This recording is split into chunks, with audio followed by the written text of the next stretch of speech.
I got mail! I'm gonna open this on camera. I think this is from Ed. This might be my anniversary card. If you know, it was my anniversary this week, and before I actually start the video, I wanted to open my card on camera and just say thank you to Ed, because he's been a lovely boyfriend for a year.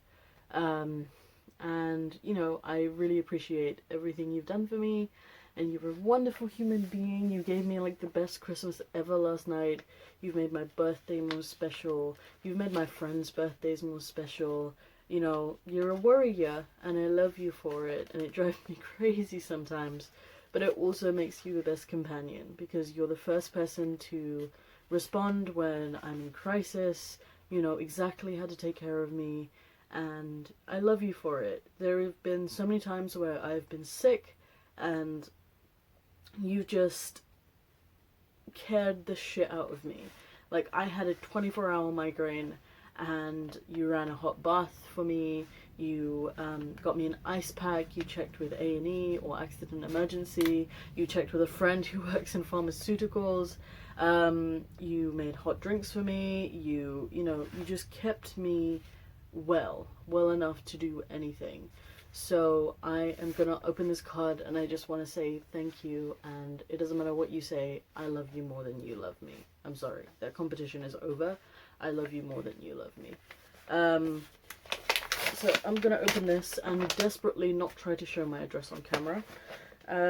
It's so cute already. Is this okay? Oh, it's so cute. This was actually the, you can see that it's like a Snapchat picture. This was actually the first picture we took together, because we didn't want to preemptively date and then break up if we didn't work out. So this was the first picture we took. We took another picture of our feet at 6 months, and then we took another picture just the other day on our anniversary to put up on Facebook and celebrate our anniversary. And it's always been like a kind of inside joke to take a picture of our feet and also comment on how different our skin tones are. But I don't know, I'll glance. Oh my god, it's so fucking cute. Oh, I'm not gonna read this on camera, I'm gonna cry. But it's gonna go up on my wall, and like, my room kind of looks like a serial killer's room. I'll show you in a minute, because there's posters everywhere. I ordered like a buttload of posters. I will show you those in a minute. And if you guys want a room tour, please let me know. I would happily dissect every piece of my room for you. But this is the cutest thing anyone has done for me. Like, my ex wasn't this loving and darling, and you know, it always just seems like the right thing. Like, he dropped me, and then about 5 to 6 months later I met you, and you know, I couldn't have planned it better myself. So whatever brought us together, I'm grateful for it, and I love you, and thank you so much for being just the best person, you know, that I've met ever. You know, you're just a wonderful human being, and I love you dearly. So please take that into consideration for why I love you more than you will ever love me. I'm gonna stick this on my wall. I'll see you guys in a minute to, you know, continue the video. On the wall you go. Thank you so much, honey, and I hope to spend many more days with you. Forever. If it's possible. Many, many more days. So thank you so much. I love you so much, and way more than you love me. So I'm gonna stop this now, because it's getting a little cringe, or maybe too cringe, and I'm gonna continue with the actual topic of this video.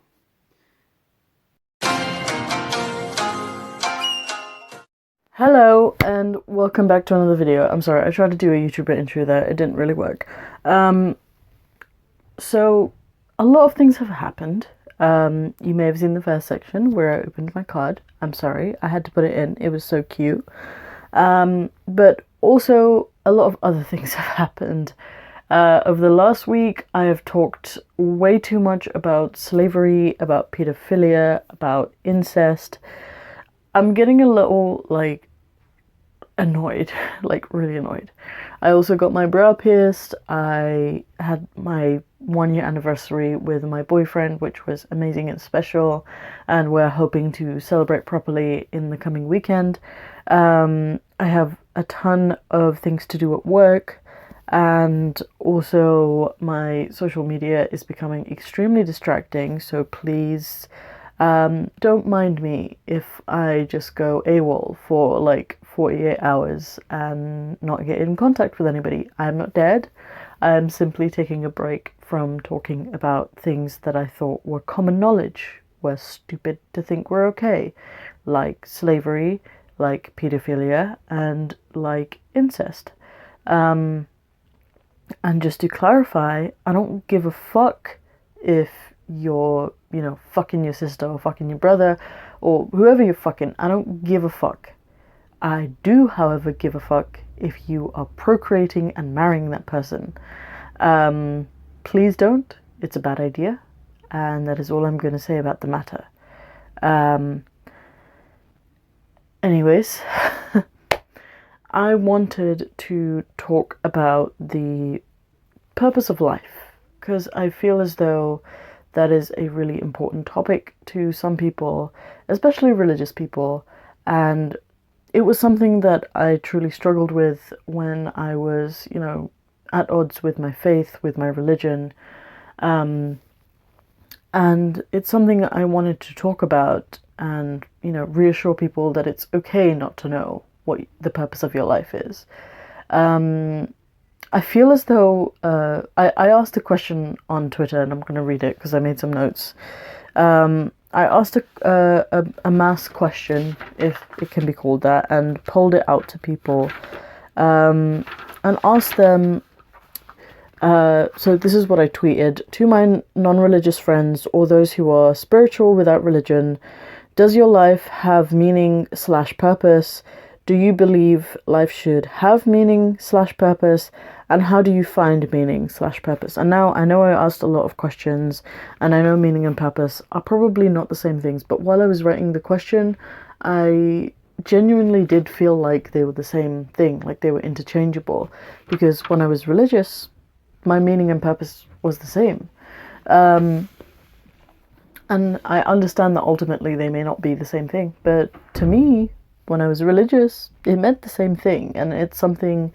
Meaning and purpose is something that I, periodically think about. I have an existential crisis, and I'm just like, what am I? Why am I here? Is there a meaning? Is this just meaningless? And I kind of just, be depressed for like 4 hours before I realize I have other things to do besides have a pity party for myself. So to me, I thought those terms were interchangeable, and I understand, that was wrong. And I also know that I asked a bunch of questions, but I asked them because I didn't really know how to phrase the question, and I didn't want to upset people or annoy people or anger people. They were genuine questions from my end.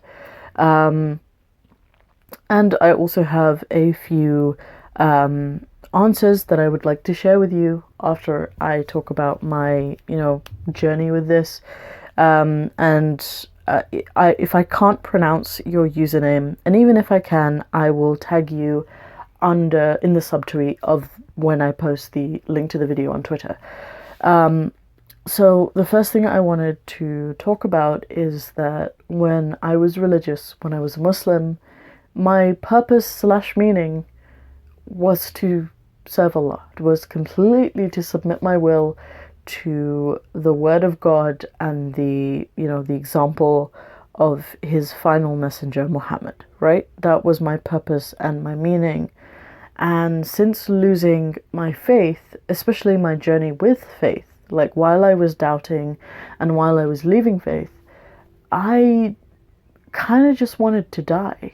I kind of just lost all, and I know I'm saying that in a really joking way, but I'm completely serious. I wasn't suicidal, like I wasn't actively attempting to take my life, But I, just kind of felt like, what is the point of anything if I don't believe in this?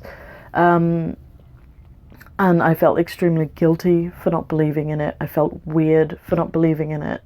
And I feel like sorry, I'm saying feel a lot, but I truly believe that those feelings are normal for someone who was brought up on the understanding that you owe everything to this God and to this messenger.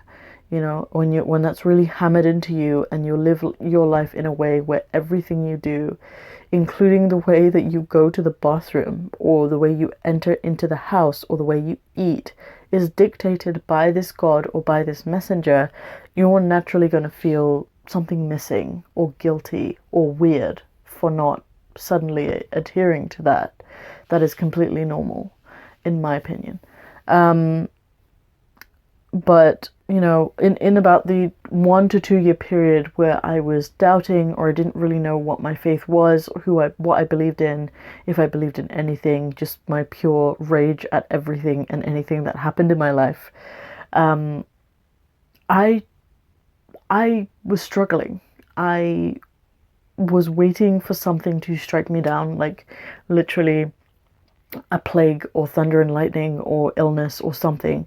I was really, really struggling with the idea that I no longer believed in God, and therefore my life just was nothing. My life was nothing. And now what I currently believe, following that, and maybe I should talk about how I overcame that actually, I just started doing things that I enjoyed.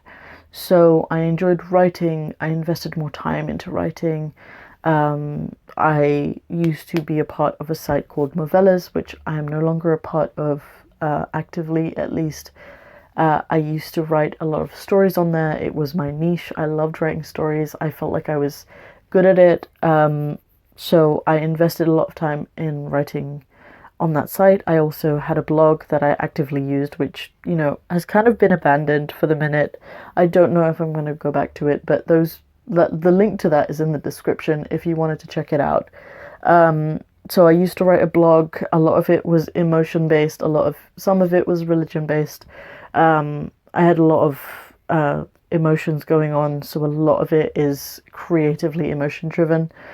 So I threw myself into that. I tried to draw a lot more, so I got a sketchbook, a really basic, like, shitty sketchbook, and I started like doodling in that, and sometimes I would just use it to escape. Like, I wouldn't actually be actively trying to draw, but I would just be sort of doodling so that, my mind wasn't wandering about my existential crisis, I guess.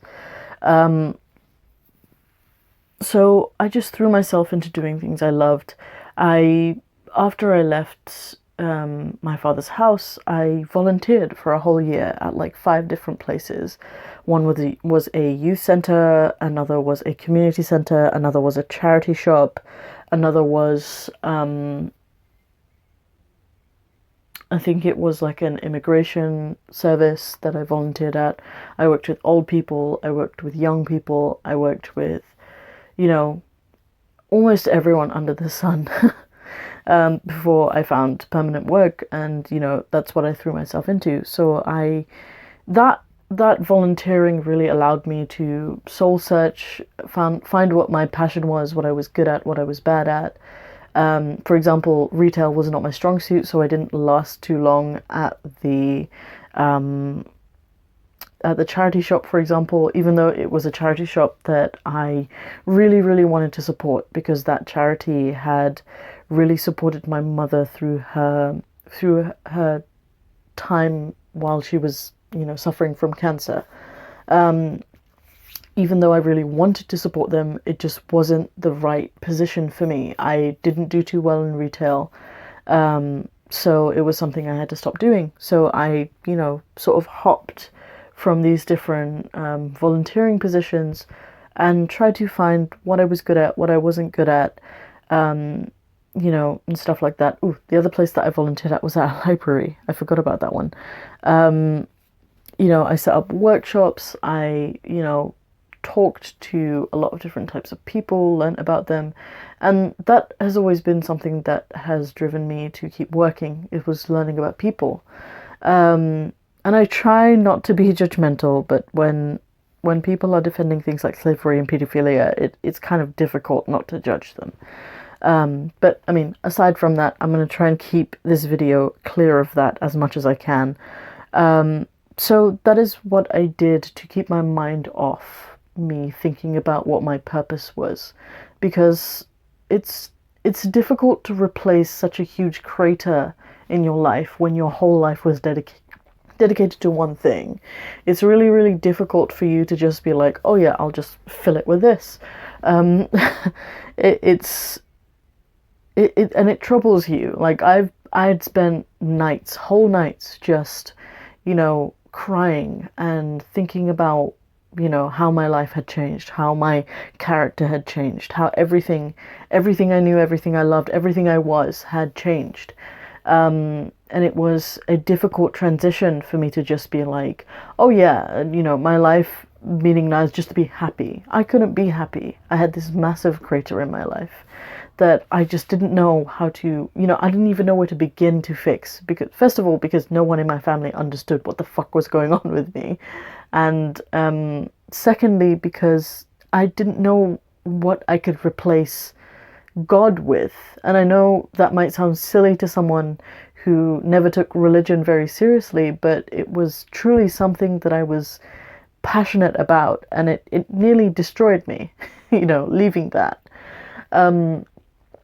So slowly, like little by little, as I, sort of tuned out the voice that kept telling me, oh, you're just gonna, your life is meaningless, nothing has meaning, everything you do is stupid, and then you're just gonna die, and you're just gonna become a pile of dirt that the worms are gonna eat. To tune that voice out, because that is a fucking voice and a half. I just sort of threw myself into hobbies and things that I was passionate about, and just genuinely trying to make people's lives better, because everything that I volunteered myself to was in some way contributing to my community, to young people, old people, disabled people, people in my local community, the environment around me, because we did a lot of environmental projects. The only thing that I haven't volunteered for or, contributed, well, actually I have donated to, but I haven't physically contributed to, is animals, and that's something that I want to go into. I fucking love animals to I can't I can't go into that in this video, but I threw myself into these things, and those slowly opened avenues for me and where I can direct my life. And I also had a sudden realization that me worrying about my existentialism is putting a block on me to just enjoy my life. It was something my mother couldn't do. My mother, her life was, awfully only 40 years long. And that really made me retrospectively think, what if she had spent the last, 6 months of her life where she knew she was going to die? What if she had spent that time, experiencing the world around her before, she actually did pass away? And that gave me a different perspective. Maybe I should just experience things that I really want to, get a fucking piercing, get a tattoo, go and get drunk one time. You don't like it, you don't have to do it again. Make friends, have a boyfriend, see what that's like. Don't just do things because, you have to benefit someone else. Live for yourself a little. And those ideas started springing quite gradually. They weren't immediate, oh yeah, I'm not a Muslim anymore, I have to go get a boyfriend, I have to go get drunk. Those things came very, very gradually to me, and I was actually really nervous. The first time, for example, I took off my hijab, I literally thought there was someone staring down at me from the sky and also all around me, because I felt naked. I felt naked for simply not wearing a headscarf. I was fully covered everywhere else. I just wasn't wearing a headscarf, and I felt like the worst person alive. And it's very nerve-wracking, even though people walk around doing all these things on a daily basis without any fear of judgment or, you know, a lightning bolt knocking them dead. So I think it definitely was a process, and my conclusion for now anyway, which is kind of contradictory since it's not a conclusion, but my observation for what the purpose of life is, or the meaning of life is, I genuinely, in a very nihilistic fashion, do believe that there is no purpose or meaning to life. I think to some extent we were an accident. Like, we weren't meant to have the capacity to be able to, you know, process this meaning of life stuff, but somehow we do. And I think some of us kill ourselves over it. Some of us, you know, really lose our minds over it, when really we should be focusing on the things that really matter. I don't believe that there is a solid purpose of life, meaning of life, whatever. But I also believe that we can provide those answers for ourselves. Me personally, I believe the meaning and the purpose to my life is to simply leave, you know, a legacy. To leave this world better than I found it for the people who come after me. And that is what I want to dedicate my life to, and something that I try to live by. And yes, it does come from a TV show. It's called How I Met Your Mother. I believe it's the greatest sitcom in creation to date. But there's a point in that show where like a very minimal character asks a rather major character, the mother in question, what do you want to do with your life? And she says, I want to destroy poverty. And he gives her the advice, then, you know, instead of just saying, oh, that's an unrealistic expectation, he simply says, then you should make, or to the effect of, then you should make everything you do from now on, it should be a step in the direction of alleviating poverty. Yes, it might seem like an impossible goal, but everything you do from here to there should be in the honor and in the spirit of alleviating poverty. So that's what I carry with me.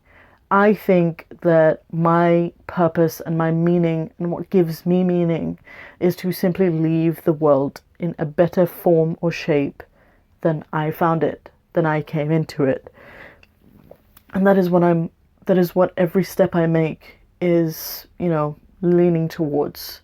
And yes, there are times where I will fall off the wagon, but that is human. And you should never beat yourself up for doing something that is unquestionably human. We make mistakes. We're going to get up and we're going to either fix those mistakes, live in pure denial of those mistakes, but mistakes will happen regardless. And I think that's really key for people to remember. I think people forget that, and we need to remember that at the end of the day, we are flawed human beings, and we're going to fall off the wagon every now and then. But that is my 2 cents on the issue. I'm going to read some answers that people gave to that tweet I made, and then I'm going to end the video. But I hope you've enjoyed so far.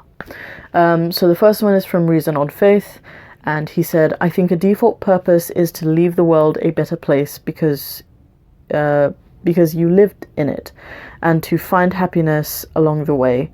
Then we layer in some more specific goals. We have reciprocal altruism built in through our evolution, and while not everything natural is moral, this trait works. From @Insukyantellu, I will tag you in the subtweet. For me, the purpose of life is learning to let go, eat, and be happy without destroying others in the process.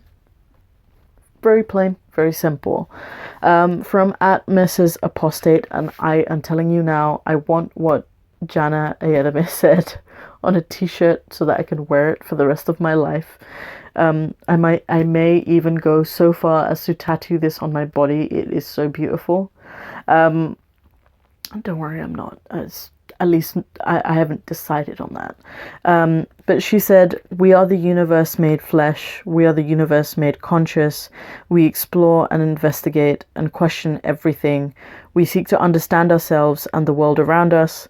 We live and make new life. We thrive. We love." Jana Ayadamir, you are a fucking legend. Ridvan, you are a lucky man.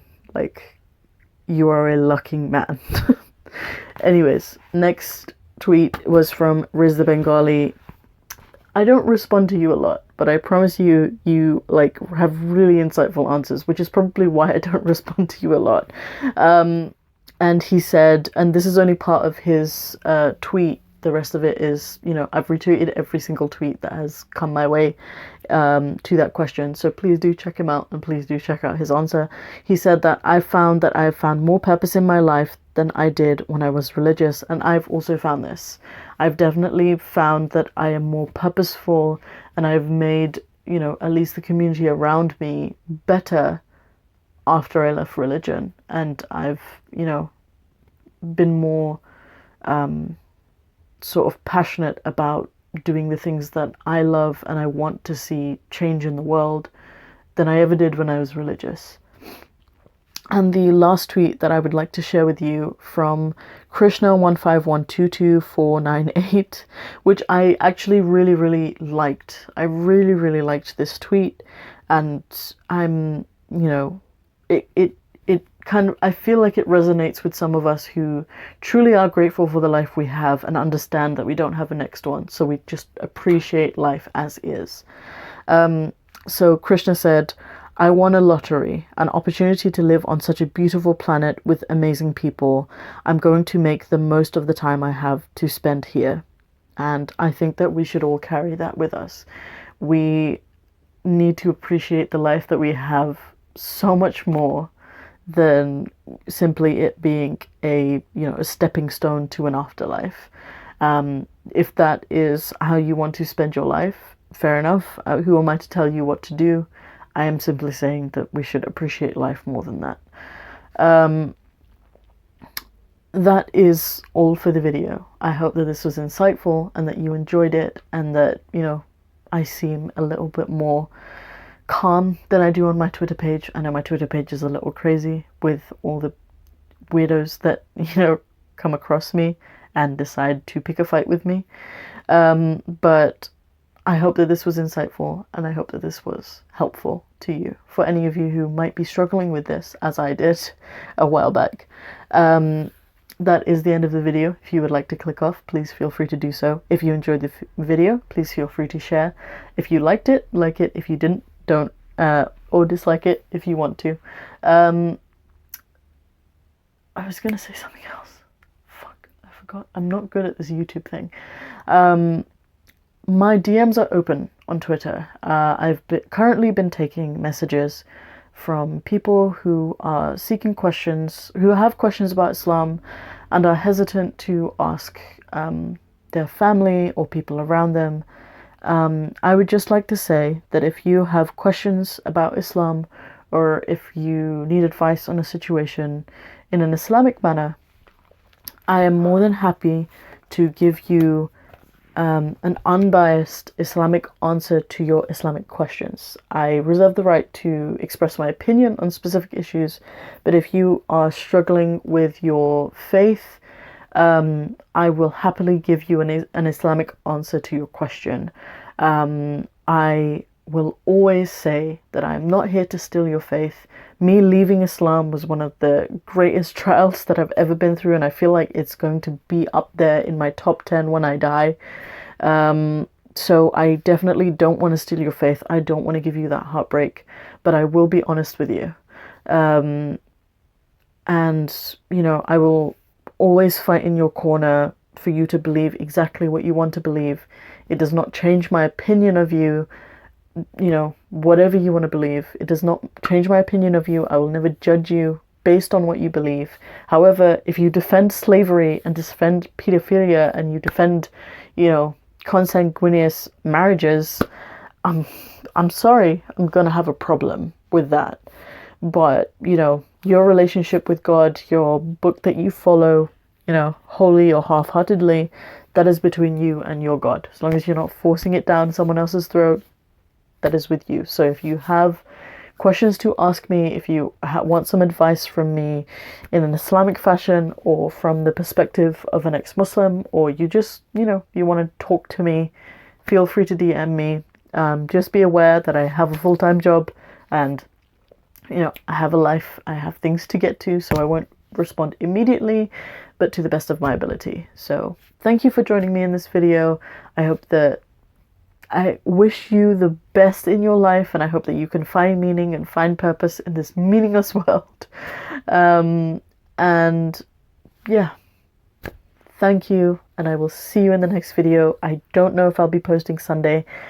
You will know if I do, you will know if I don't. So, thank you, and goodbye. I said thank you so many fucking times.